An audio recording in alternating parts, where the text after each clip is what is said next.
This is Shruti Gupta, MBBS final year student, and today I will be sharing some important aspect of gynecology subject.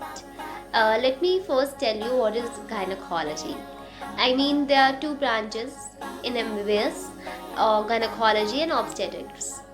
Gynecology deals with the female reproductive issues, diseases, anomalies, and different kind of uncertain conditions like PCOD, PCOS, and many more.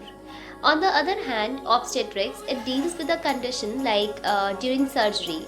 I mean, when a female goes through pasteurization and the surgery taking place there, the person who is involved there in the whole surgical process of pasteurization, or who looks after or takes the post care of the patient, are called obstetricians.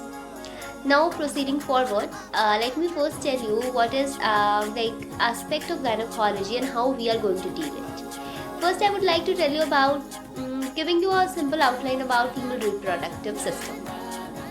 Female reproductive system. It is a very vast subject this time, but I would like to first tell you about the organs which are present in female reproductive system. We all know since our childhood there are lots of organs in female reproductive system, and if we talk about the external genital organs, which has been divided into mons veneris, which is also called mons pubis. It is a fatty cushion elevated structure which is present and contains hair. Hairy deposition is there, which is aggregated by adipose tissues or adipocytes also we call, and little inside it, that is going medially to it, labia majora and labia minora are present. Now labia majora and labia minora are structures which are involved in different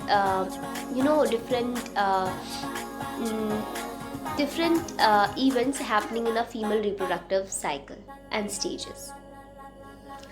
I just gave you a simple outline. Clitoris is also there, and clitoris contains an erectile tissue which is called cavernosa cavernosum also, and that is present inside the clitoris, which maintains its erectility, and that erectility helps the clitoris to increase in size when female feels sexual arousal, which is same in function as penis present in man.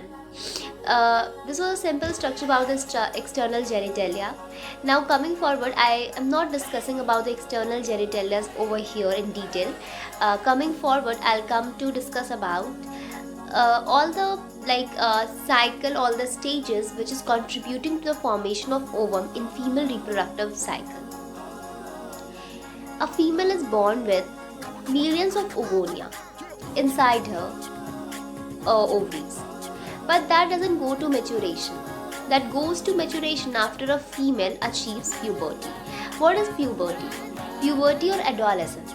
This is a stage in female reproductive cycle or body where a female attains 16, 15, 12, that bifurcates in different individuals, and a female tend to get menstruation. She gets different body changes like development of secondary sexual character, breast formation, and many more, which we already know. Discussing about the oogonia, a female is born with a lot of oogonia, millions oogonia in her body, but all of them doesn't go to mature. I mean, few degenerates before menopause or after menopause also. Now going forward, discussing about menarche and menopause. Menarche is the first menstruation cycle which is experienced by a woman, and menopause is the last menstruation cycle which is experienced by the female. Discussing about oogonia. What is oogonia? Well, you can say oogonia is a basic unit that later becomes ovum. Now we are going to discuss about the whole journey of oogonia to ovum. This is a whole cycle. Initially it is primary oocyte, then to secondary oocyte, then tertiary oocyte, and tertiary oocyte contains a fluid filled cavity called antrum.